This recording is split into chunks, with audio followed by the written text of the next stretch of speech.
ఇంతవరకు ఒక రకరకాల విషయాల గురించి మాట్లాడుకున్నాం. అందులో నుంచి ఒక ఇంట్రెస్టింగ్ టాపిక్ వచ్చింది నిమిషం క్రితం. అది ఎవడైనా ఆలోచిస్తే కరెక్ట్ అనిపిస్తుంది. అదేంటంటే వైవిధ్యం జీవన మూల సూత్రం అని. అర్థమైందా ఏందో వైవిధ్యం? ఎగ్జాంపుల్, ఒకేలాగా ఉందనుకో లైఫ్, నీకు బతకాలనిపించదు. సినిమాలో హీరో వచ్చాడు, హీరో అట్లే ఉన్నాడు 1.5 hours, ఎంత గొప్ప హీరో అయినా చూడబుద్ది కాదు. అట్ట కాకుండా ఒక పాటలో ఒక హీరోని ఒకటే మూమెంట్ చేస్తుంది, ఇట్లా చూడబుద్ది కాదు. సంగీతం కూడా ఎప్పుడు ఒకేలా వస్తుంది, డుమ్కుడమా డుమ్కుడమా డుమ్కుడమా డుమ్కుడమా అని వస్తుంది, చూడబుద్ది కాదు. అంటే మైండ్ డెడ్ అయిపోతుంది. మైండ్ డెడ్ అయిన తర్వాత ఇంకా నీకు అసలు బతికేది ఏంది అక్కడ? అసలు ఈ ప్రపంచంలో ఇన్ని ఎక్స్ట్రావగాంజాలు, ఇన్ని సినిమా థియేటర్లు, ఇన్ని అమ్యూజ్మెంట్ పార్కులు, ఇదంతా మైండ్ కోసమే, బాడీ కోసం కాదు. సో ఇప్పుడు ఈ వైవిధ్యం జీవన మూల సూత్రం అనేది ఏంటంటే, ఏదన్నా ఒక వస్తువు మనం కొన్నప్పుడు చెడిపోవడంలోనే మనకి ఆసక్తి ఉంది దాన్ని అనుభవించడంలో. ఒక మనిషి మాట వినకపోవడం వల్లనే ఆ మనిషితో మనకు పనిచేయాలనిపిస్తుంది. అంటే ఎవడైతే రూల్స్ బ్రేక్ చేస్తున్నాడో, ఎక్కడైతే ఒక కన్సిస్టెన్సీ లేకుండా బ్రేక్ అయ్యి మళ్ళీ కన్సిస్టెన్సీ ఎస్టాబ్లిష్ అయ్యి మళ్ళీ బ్రేక్ అయ్యి కన్సిస్టెన్సీ ఎస్టాబ్లిష్, నీకు మజా వస్తుంది లైఫ్లో. ఏదో చేసినట్టు, ఏదో సాధించినట్టు, ఏదో చెప్పినట్టు, ఏడో విన్నట్టు. అట్లా కాకుండా అసలు అందరూ మౌనంగా ఉన్నారనుకో, చెప్పగానే అర్థమైపోయింది. ఎగ్జాంపుల్, ట్రాఫిక్ ఒకసారి ముఖ్యమంత్రి చెప్పాడు, ఇది హైపోథిసిస్, జరగదు అది. ఏం చెప్పాడంటే, రెడ్ లైట్ పడగానే ఆగండి, వాళ్ళ గ్రీన్ లైట్ పడ్డప్పుడే పోండి, హారన్లో కొట్టకండి. ఇది Hyderabad they took it very seriously. అసలు ఎవ్వరు రెడ్ లైట్ పడగానే ఆగిపోతున్నారు, తర్వాత గ్రీన్ లైట్ పడగానే వెళ్తున్నారు, ఎవ్వరు హారన్ కొట్టట్లే. ఇప్పుడు ట్రాఫిక్ డిపార్ట్మెంట్ పరిచయం అయిపోతుంది, వాళ్ళకి పని ఉండదు కదా. అంటే నువ్వు కొన్ని వందల వేల ఎంప్లాయీస్ని నువ్వు రోడ్డున పడేసిన వాడివేతో. వాళ్ళ ట్రాఫిక్ డిపార్ట్మెంటు బాగా పనిచేస్తుంది, వాళ్ళకి అవార్డ్స్ రావాలంటే మనం రెడ్ లైట్ బ్రేక్ చేయాలి, బిల్లులు కట్టకూడదు. ఒక పెద్ద యాక్టివిస్ట్ నా దగ్గరకు వచ్చింది రీసెంట్ టైమ్స్లో. అవేమన్నది, వాళ్ళు ఒక యాక్టివిజం ఏంటంటే రోడ్డు పక్కన చెత్త వేయకుండా చూడాలనేది ఇండియా అంతా వాళ్ళు చేస్తున్నారు. They are motivating students and all that. ఈ గ్రీన్ స్పేస్ ఇట్లాంటి ఆర్గనైజేషన్, అటువంటి ఒక ఆర్గనైజేషన్, కొత్త ఇనిషియేటివ్, పెద్ద పెద్ద అఫీషియల్స్, ఐఏఎస్ ఆఫీసర్లు, దే ఆర్ ఆల్ అందులో ప్యానలిస్టులు అనమాట. ఆవిడ నా దగ్గరకు వచ్చి ఏమన్నదంటే, అసలు ఎంత చెప్పినా జనాలు రోడ్డు పక్కన చెత్త చేయకుండా ఉండటం లేదు, అసలు వేస్ట్ ఫెలోస్ అని. నేనన్నా, you are going against your own formula. జనాలు రోడ్డు మీద చెత్త ఏంది లేదనుకో, అసలు నీకు పని ఎక్కడిది? వాళ్ళు నీకు పని ఇస్తున్నారు, నువ్వు వాళ్ళ పట్ల గ్రాట్యూడ్ ఉండాలి, ఇంకా కోరుకో, ఇంకా చెత్త వేయాలి, తద్వారా నువ్వు ఇంకా స్పీచ్లు ఇవ్వచ్చు. నువ్వు ఏ దగ్గర చెత్త వేయొద్దన్నో అక్కడ చెత్త వేస్తూ పోవాలి జనాలు, అప్పుడే నీకు పని ఉంటుంది, అప్పుడే నీకు రామన్ మెగసీసే అవార్డు వస్తుంది. అయినా చెత్త పోదు, నువ్వు మళ్ళీ పోయి చెత్త క్లీన్ చేస్తావు. చనిపోయే వరకు చెత్త పోవద్దు అనుకో, అప్పుడు నీకు చనిపోయే వరకు పని ఉంటుంది. నువ్వు చెప్పగానే ఎవడన్నా రియలైజ్ అయినప్పుడు, సద్గురు చెప్పగానే అందరికి అర్థమైంది. ఆశ్రమం ఖాళీ అయిపోతే పిచ్చి ఎక్కుతుంది. నేను కోరుకుంటున్న ఎవరికి అర్థం కావద్దు, తద్వారా 1,00,000 సంవత్సరాలైనా అట్లే ఉంటుంది అద్భుతంగా, కలకలాడిపోతుంది. అసలు ఎంత అజ్ఞానులు ఉంటే అంత పరిడ వెళుతుంది. అది తెలీదు నాకు, వినడం వేరు, అవడం వేరు. సరే,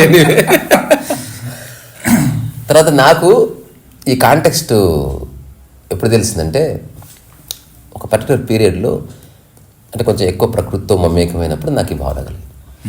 ప్రకృతిలోనే ఉంది వైవిధ్యం.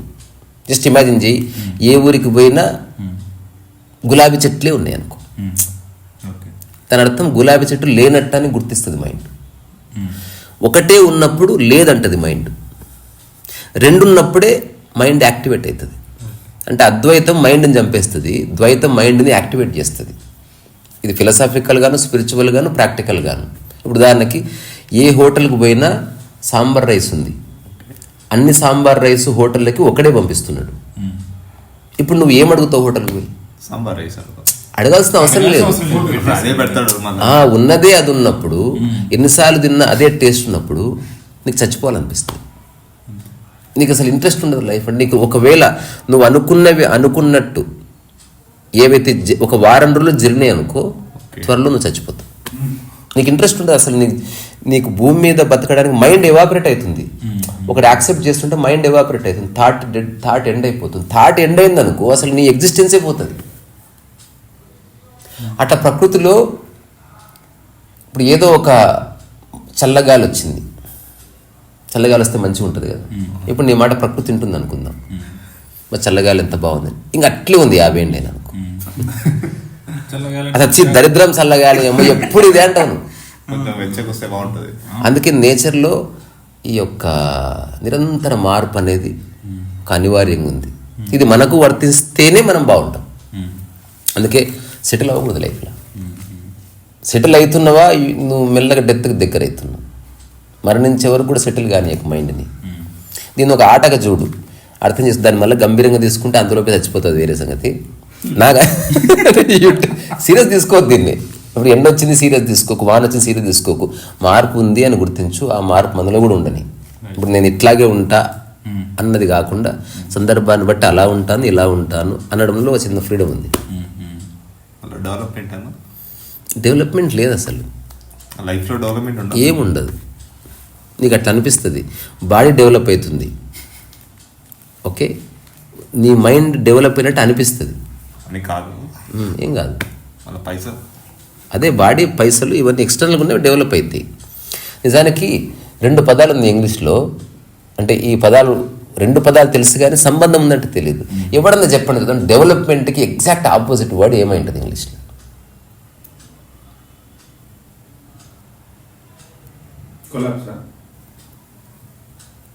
ఎరెక్ట్ అంటే కొలాప్స్. అంటే సిమిలర్గా ఉండాలి పదం, ఎగ్జాక్ట్ ఆపోజిట్. అది చెప్పగానే ఎగ్జాక్ట్ ఆపోజిట్ అనిపించాలి. డెవలప్మెంట్ అలాంటి పదం లేదు, నువ్వు కొత్త పదం అనుకుంటున్నావు. నేను చెప్తే ఆ పదం మీ అందరికీ తెలుసు కూడా, కానీ మనకి ఎప్పుడు అవి 2 పక్క పక్కన పెట్టి ఎవరు చెప్పలే. And this is said by Osho. Osho కూడా ఈ విషయం తెలుసుకొని చెప్పిండు. ఇదేదో బాగుంది, ఒక సన్యాసి చెప్పింది నాకు, first time I felt that is right అన్నాడు. అదేంటో తెలుసా? Develop and envelope. ఎన్వలప్ అంటే ముడుచుకోవడం, డెవలప్ అంటే ఓపెన్ కావడం. చూడు, నువ్వు చూస్తే తెలుస్తుంది. డెవలప్ అంటే ఓపెన్ అవుతుంది, ఎన్వలప్ అంటే ముడుచుకుంటుంది అన్నట్టు. ఉత్తరాన్ని తను దాచుకుని మూతేసుకుంటుంది. డెవలప్ అంటే డోర్ తీసుకుని బయటికి వెళ్ళిపోతుంది అట్లా. సో అంటే అది భాషకు సంబంధించింది అనుకో. ఇప్పుడు నేనైతే అసలు లైఫ్లో సెటిల్ కావద్దు అనుకుంటున్నా, అందుకని ఎంత ఉత్సాహం ఉంటా. ఉత్సాహానికి కారణం అంటే ఏదైతే సెటిల్ కావాలో అది సెటిల్ అయింది కాబట్టి మూలం సెటిల్ అయింది. ఇప్పుడు అందరూ సెటిల్ అయింది, అందరం చస్తాం, సెటిల్ అయింది కదా, ఇంకేంది ఏదో ఒకటి. ప్రపంచంగా సెటిల్మెంట్స్, దాన్ని అంతా సీరియస్ తీసుకోవద్దు. కొంచెం డబ్బు ఎక్కువ కాదు, తక్కువ ఏం కాదు, వస్తూ పోతుంటేనే బాగుంది. స్థిరపడాలని ట్రై చేసినావు అనుకో, ఆ స్థిరపడింది డెడ్ అయిపోతుంది. నువ్వు సొంత ఇల్లు కట్టుకున్నావా, దట్ బికమ్స్ డెడ్, మళ్ళీ ఇంకేదో కావాలనిపిస్తుంది. అందుకే మనం కొంచెం అప్పుడప్పుడు మళ్ళీ రంగులు మారుస్తాం, ఇంటీరియర్ మారుస్తాం. అందుకే ఇల్లుని ఎట్లా మార్చలేం కదా, అట్లనే మనిషిని మార్చలేం, ఓన్లీ బట్టలు మార్చుకుంటాం అంతే. కూడా మార్చుకోవచ్చు కదా. ఎట్లా థాట్ని మార్చేది ఏం లేదు దానికి. అది కూడా ఒక పెద్ద మిత్తు భూమి మీద. There is no such thing called ఏమంటారు చేంజింగ్ థాట్. ఏం అట్లా అనిపిస్తుంది, అదే చెప్తున్నా. వే ఆఫ్ థింకింగ్ ఏముండదు, ఇది ఒక థింకింగ్ ప్రాసెస్ అనుకో. ఇది ఒక పుస్తకం నేను పెడుతున్నా, దీన్ని ఏం మార్చలేవు.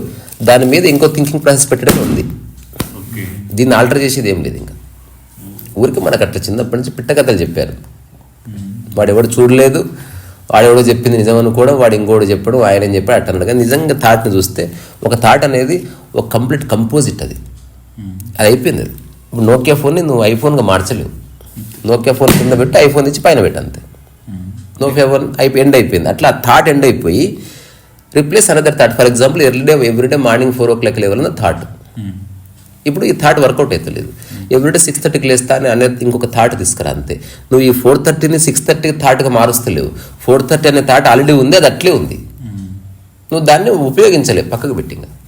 అది కంపోజిట్. అది ఇట్స్ అది కంప్లీట్ ప్యాకేజ్. అది every thought is complete in it self. నువ్వు దాన్ని మార్చడం అంత స్పేస్ ఉండదు అక్కడ. అంటే ఇప్పుడు ఇల్లు మార్చినట్టు ఇటు పక్క చెక్కి అటు పక్క చెక్కి దాన్ని కొత్తగా మారుస్తా అట్లా ఉండదు. ఆల్టరేషన్ అసలు పాసిబిలిటీ లేదు అసలు. అంతే, అది ఉంది లేదా అది లేదు. అది ఉపయోగించుకుంటా లేదా ఉపయోగించుకో అంతే. ఉదాహరణకి ఒక థాట్ని ఎక్స్పాండ్ చేసిన తర్వాత ఈ ఎక్స్పాన్షన్లో మార్పులు చేర్పులు ఉంటాయి. థాట్లో ఏం మార్పులు చేతులు ఉండవు. థాట్ పడిపోతే ఎక్స్పాన్షన్తో పడిపోతుంది. ఫర్ ఎగ్జాంపుల్ ప్రసాద్ మ్యాక్స్ కట్టాలన్న ఆలోచన నుంచి ఇలా కట్టాలని 100 ఆలోచనలు వచ్చాయి. తర్వాత ప్రసాద్ మ్యాక్స్ డిజైన్ మొత్తం చేశారనుకుందాం. అప్పుడు ఎవడో చెప్పాడు ఈ కిటికీలు ఇక్కడ కాకుండా ఇక్కడ ఉంటే బాగుంటుందని. అది చేయొచ్చు. కానీ ప్రసాద్ మ్యాక్స్ వద్దనుకుంటే ఇది పడిపోతుంది.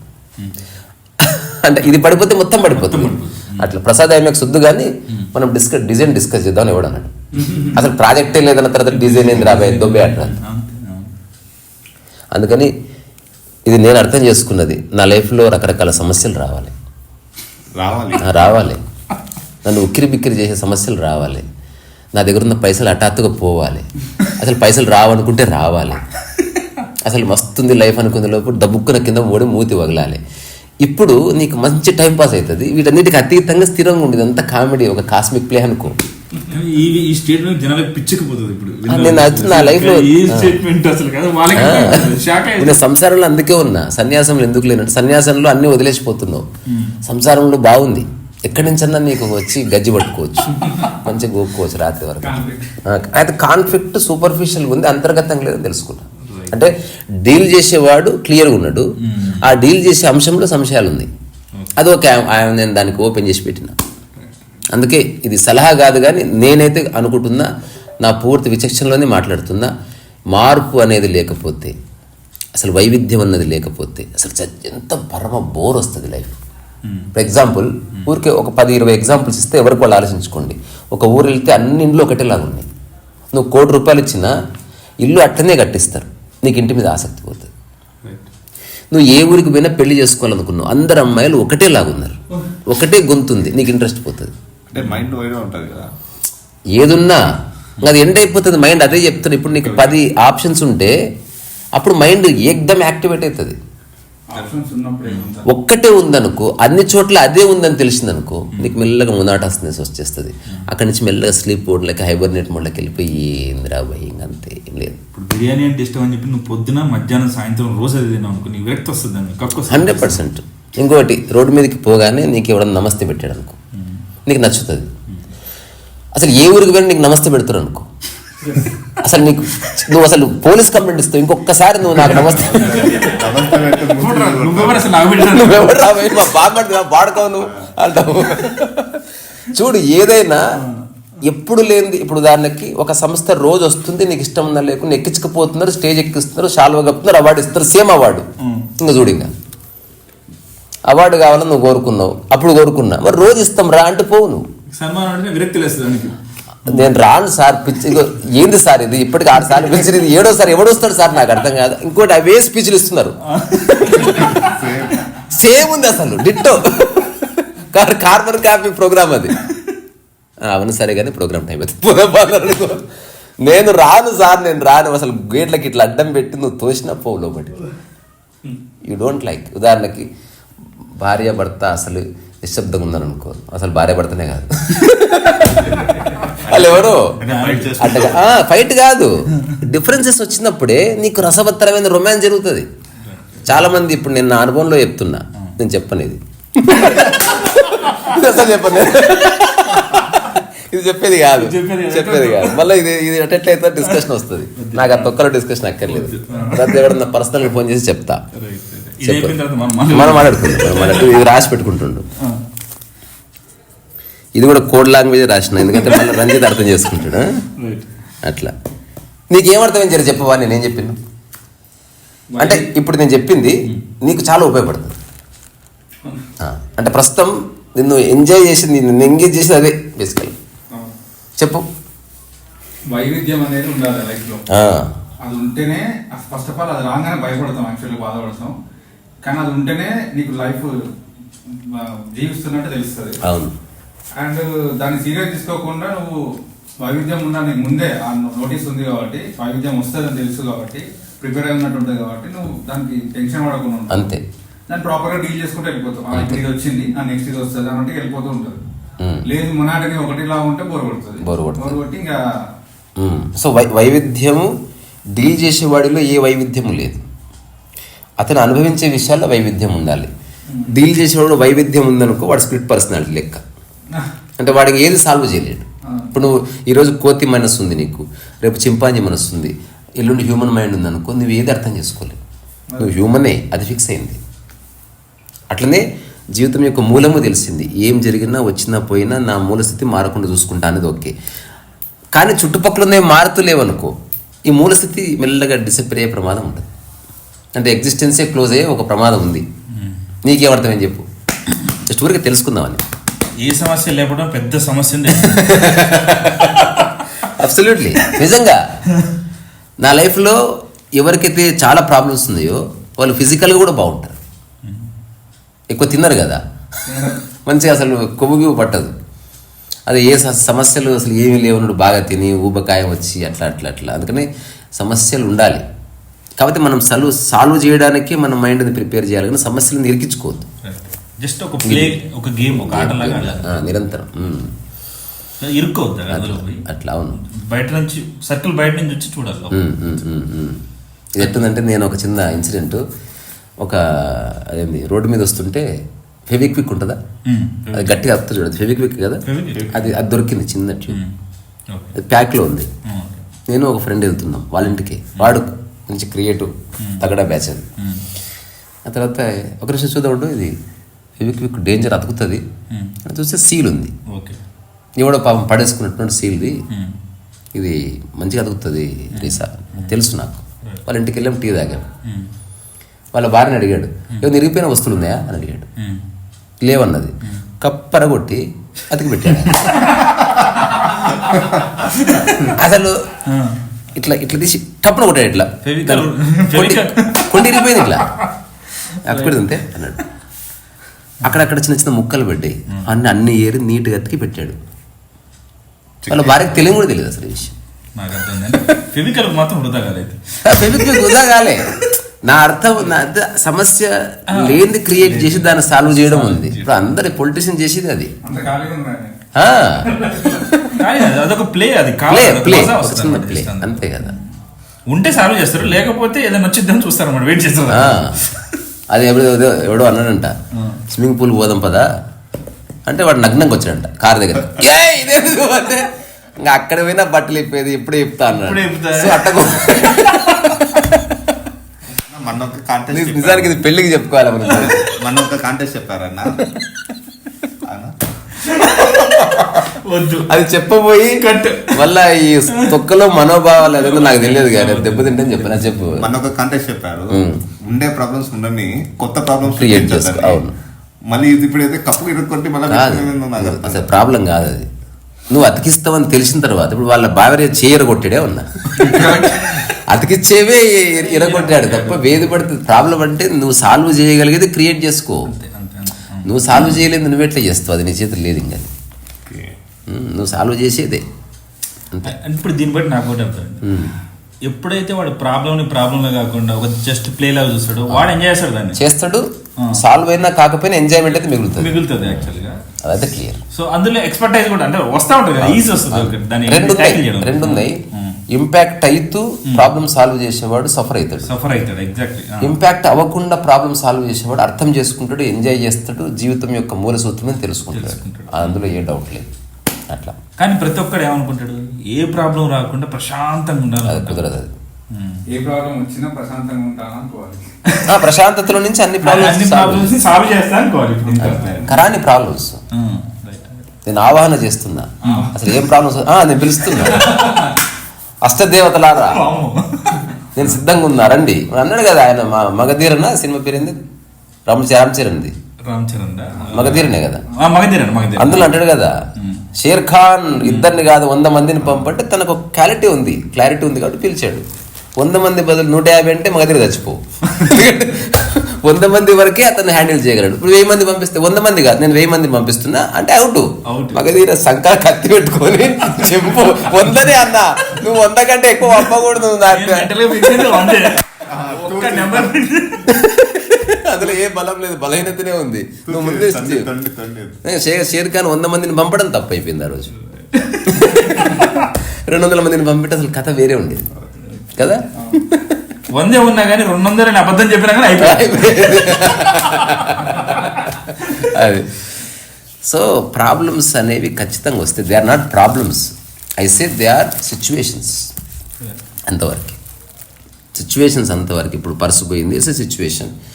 ప్రాబ్లం అంటే ఆ ప్రాబ్లం ఫేస్ చేసేవాడు ఖచ్చితంగా సఫర్ అయ్యింది. సిచ్యువేషన్ అనుకో, you actually look in to it, what is what అని తెలుసుకొని చూస్తాం అంతే. అందుకని పరిభాష కూడా మారాల్సిన అవసరం ఉంది.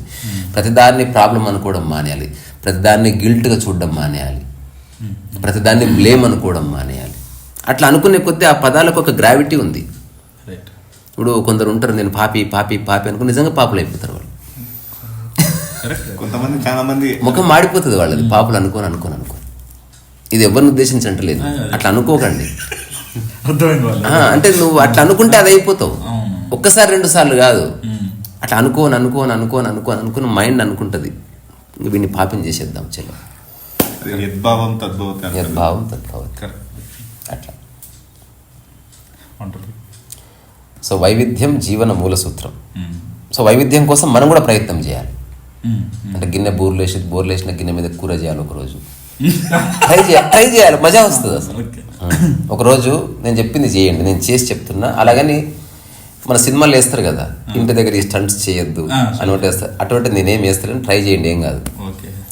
ఇవ్వలేదప్పుడు నీళ్ళ మీద కలుపుకొని తినండి అన్నం, మంచిగా బండ కడుక్కొని మజా వస్తుంది. అట్లా చారు గారిపోతుంటుంది, అట్లా ముడి కిందకి వస్తుంది చారు, మంచి అలర్ట్గా ఉంటుంది అసలు, మజా వస్తుంది. అంత నీళ్ళ తుడిచిపెట్టండి, బాగుంటుంది. తక్కువ వేసుకుంటాం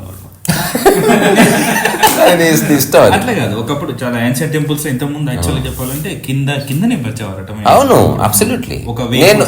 నేను తమిళనాడులో ఒక దేవాలయంలో ఎక్కడ చూసినా ఒక టెంపుల్ బయట పెద్ద పెద్ద బండలు ఉన్నాయి, ఆ బండలకు చిన్న కంచాల లాంటి గుంతలు ఉన్నాయి. నేను అడిగితే వాడు చెప్పాడు, అప్పుడు ప్రతిరోజు పూజ అయిపోగానే అందరు వెళ్ళి ఆ బండల మీద కూర్చుంటారు, సాంబార్ గీస వేసేసిపోతారు అంతే. ఆ తర్వాత నీళ్ళు కలిసి ఇట్లా ఊసేస్తే కథం.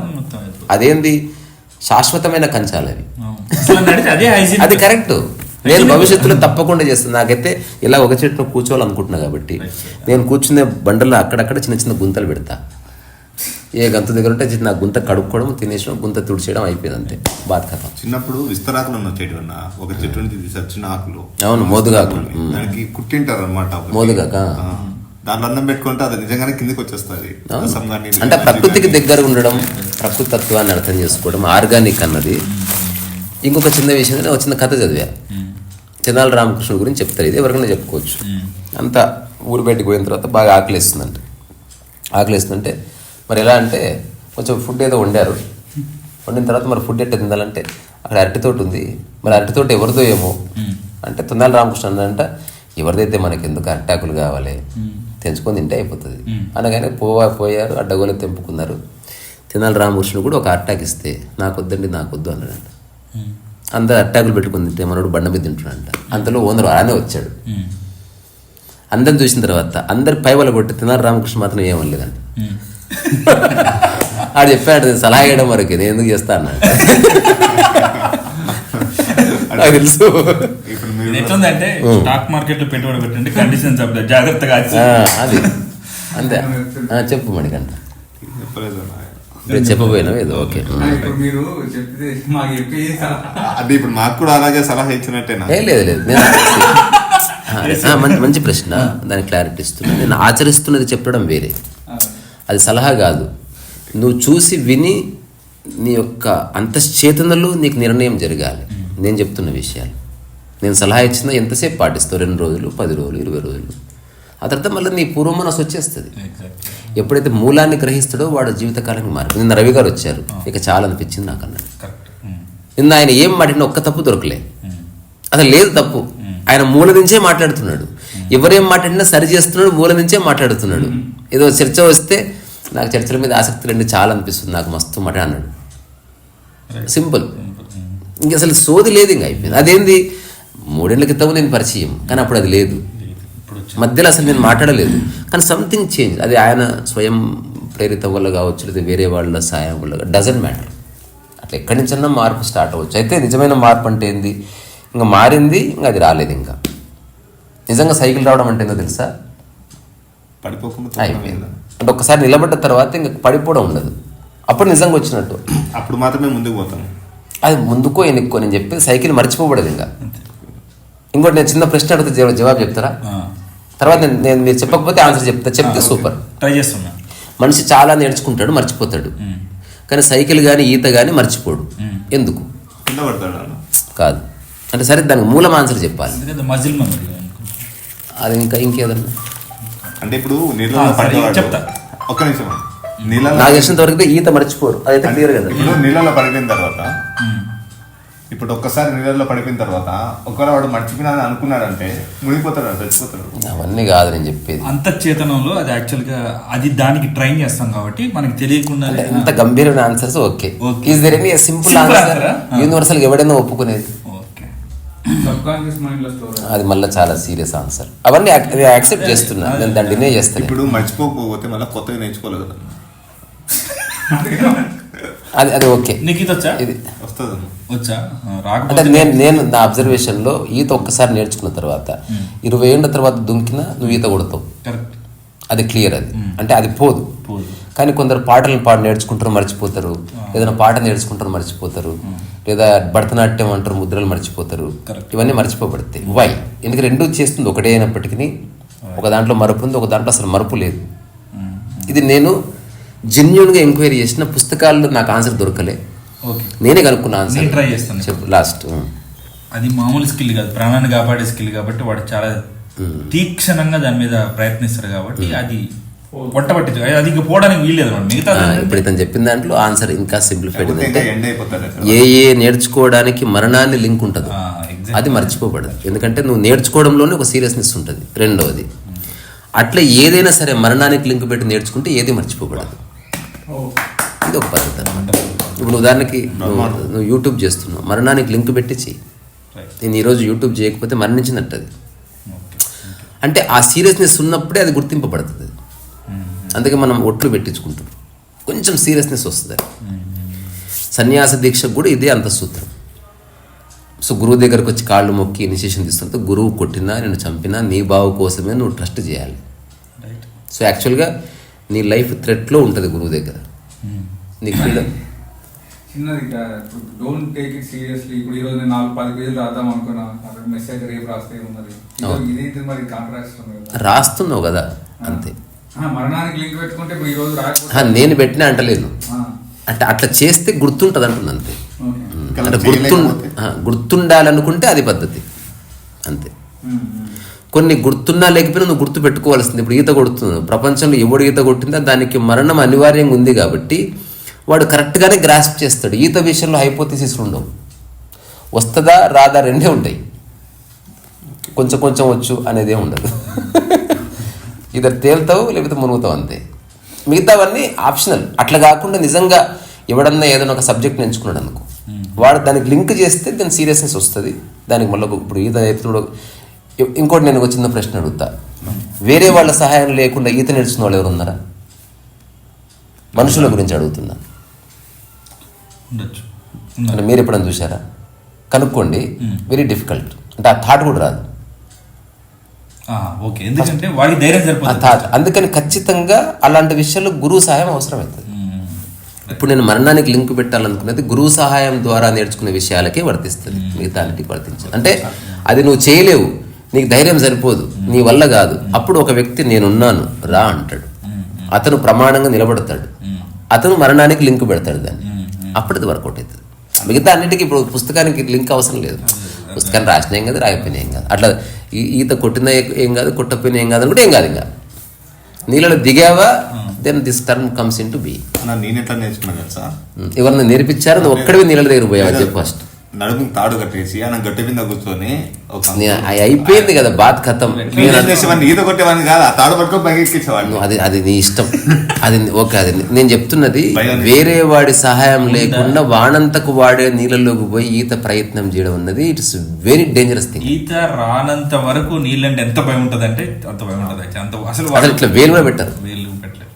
సముద్రంలో బీచ్లకు పోయినా ఆ ఒడ్డు వరకే, నువ్వు లోపలికి పోలేవు. ఈత వచ్చినా కానీ భయపడే వాళ్ళు ఉన్నారు, అంతేలేని ఈత రాకుండా నీళ్ళ మీద భయపడడం అనేది జరగదు. సో యూట్యూబ్ మిత్రులకు వచ్చిన ప్రశ్న, వాళ్ళంతకు వాళ్ళే ఈత నేర్చుకునే వ్యక్తి ఎవరినంటే నేను చూడాలనుకుంటున్నా.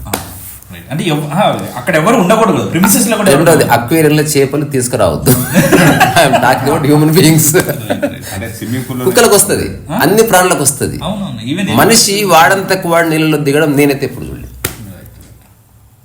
ఎందుకంటే దానికి ఒక రీజన్ నేను తెలుసుకున్నా. మనకి జలచరాలు ఉన్నాయి, భూచరాలు ఉన్నాయి, అట్లాగే ఉభయచరాలు కూడా ఉన్నాయి. సో ఉభయచరముకు సంబంధించిన ఒక ఇన్బిల్ట్ ఇంటెలిజెన్స్ కొన్ని ప్రాణులకు ఉంది. రైట్. అట్లాంటివన్నీ నీళ్ళ దగ్గరికి వెళ్ళిపోతే బర్రె నీళ్ళలో దిగుతుంది. దానికి జన్మతః తెలుసు నేను మునగనని.